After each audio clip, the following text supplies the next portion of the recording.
just absolutely spectacular. Well, good day everybody, and welcome to my channel Whisky Journey. Today I've got another whisky review for you guys. My original plan was to review the Jura 27-year-old from Whiskey Sponge, but I've decided against doing it just now. I want to spend a little bit more time with the bottle and just basically get to know it just a little bit better. So I've decided to review one of these wee samples here. So this particular set of 6 samples is from the Cask Whisperer series, second release. So just for your information, the Cask Whisperer series, basically Jim McEwan, who was the master distiller at Bruichladdich, left Bruichladdich and basically did his own thing. And I believe that the sample I'm reviewing today is going to be one of his own private casks. So the sample is just over here. So this one is it's an Octomore. So full disclosure, I've never had an Octomore before, embarrassingly. I think it's just because the bottles are quite expensive, and never really got around to getting a bottle of Octomore in the past. But as I said, when I saw this set here, I just thought it would be a good idea to try it and just see what we get from it. So this specific Octomore is distilled in 2011, and it's an 8-year-old cask. So it's an 8-year-old bourbon barrel bottled at 59.9% ABV.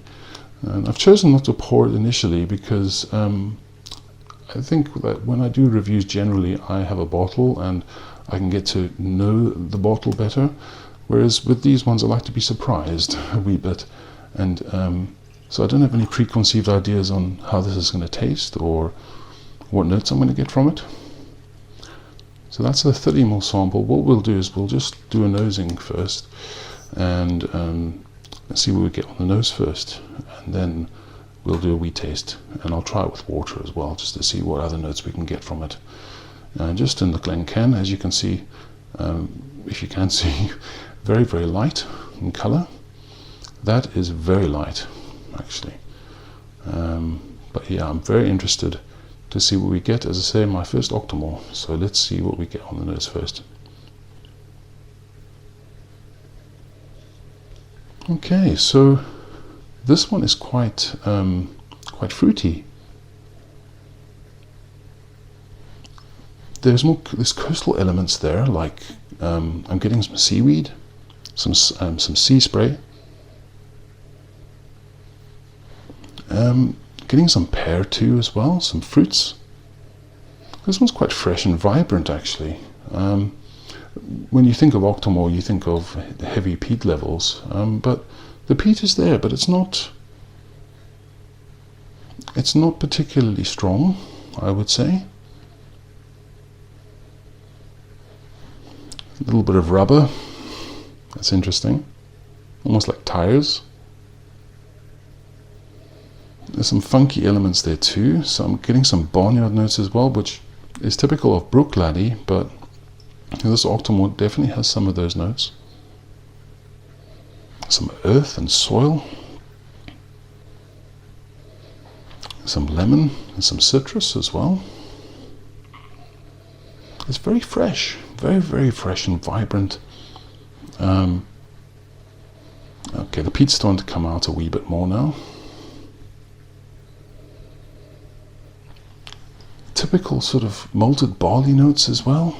Not typical, but very enjoyable as well. And yeah, that rich soil note is definitely there. Quite prominent, actually.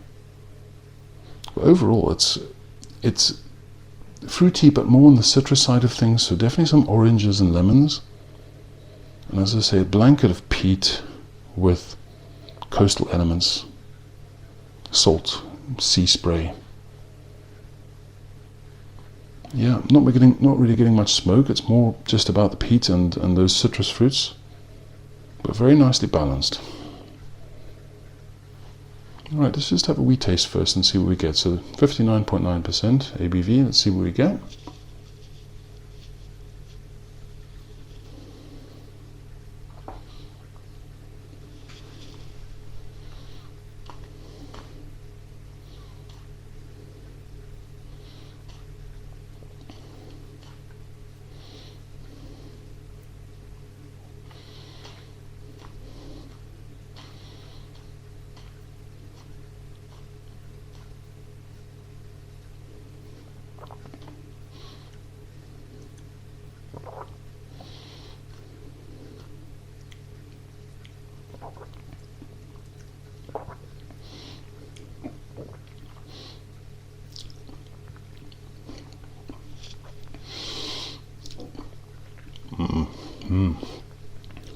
Wow.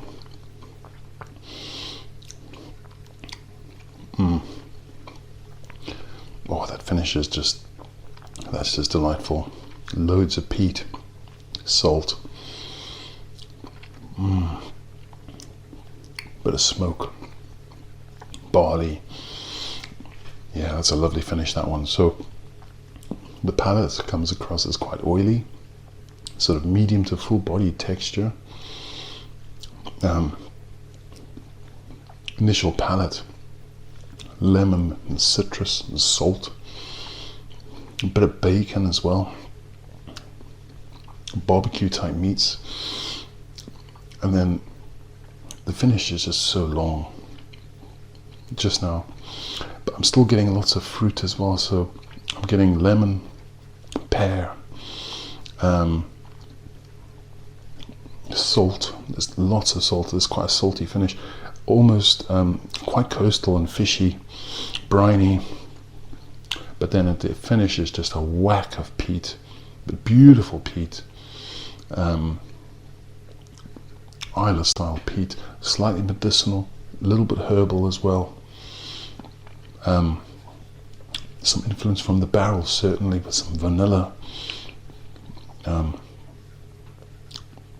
That's just a long finish. That's stunning, really is.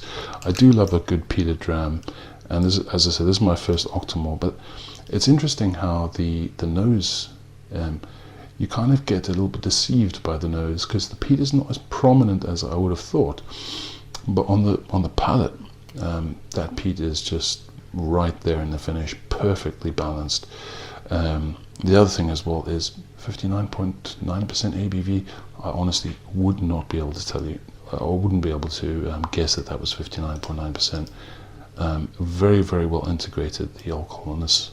So let's just try just a few drops of water. So we'll add 4 drops and see what we get with this as well.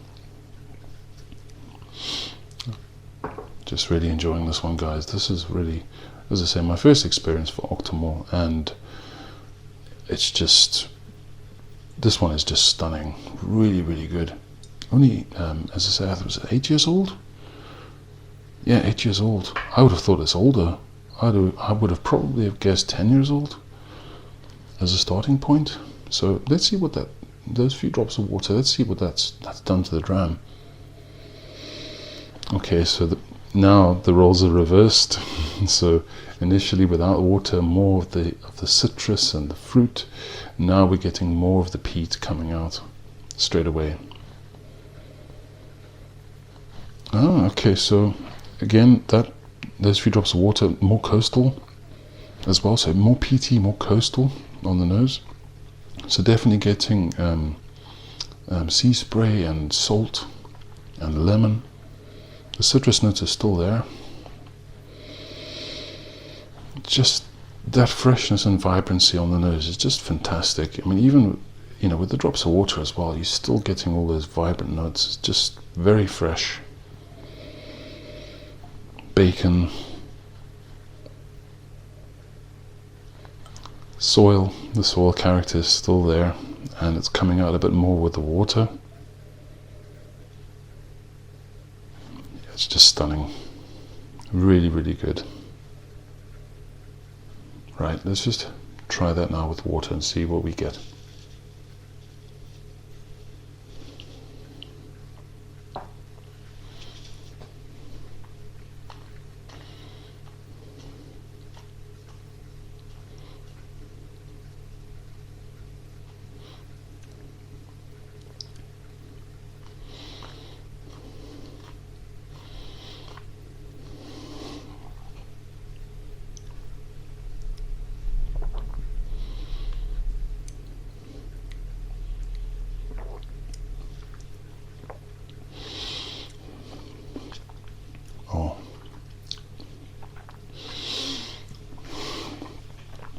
Just absolutely spectacular.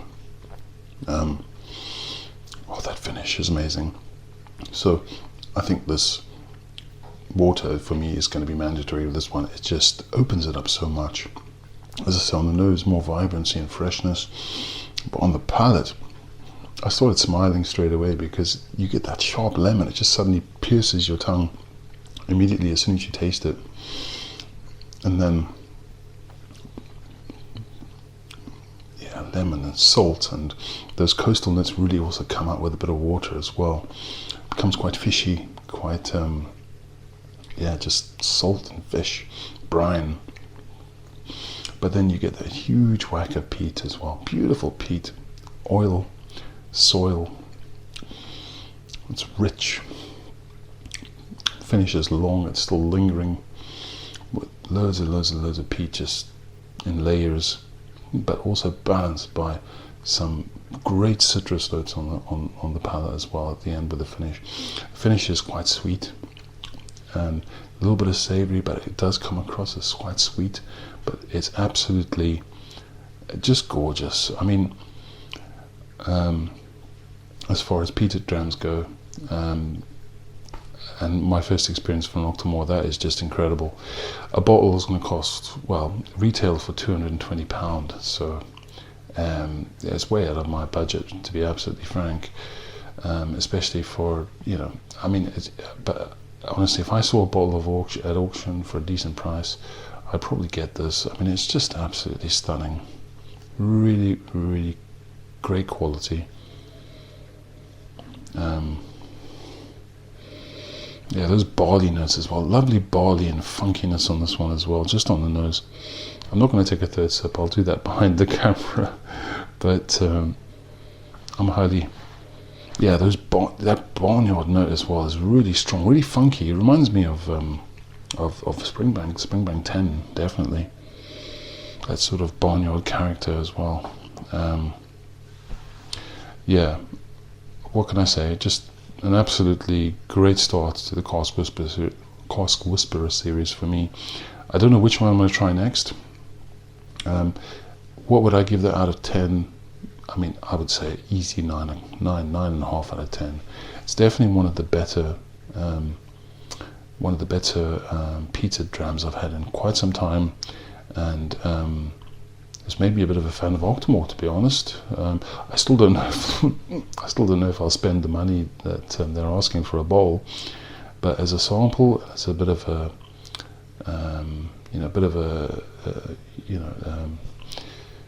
yeah, just a privilege, I guess, to be able to try these drams. That is really spectacular, and I'm looking forward to the rest of the series, to be honest. And I've also got the Jim McEwan signature series as well to come.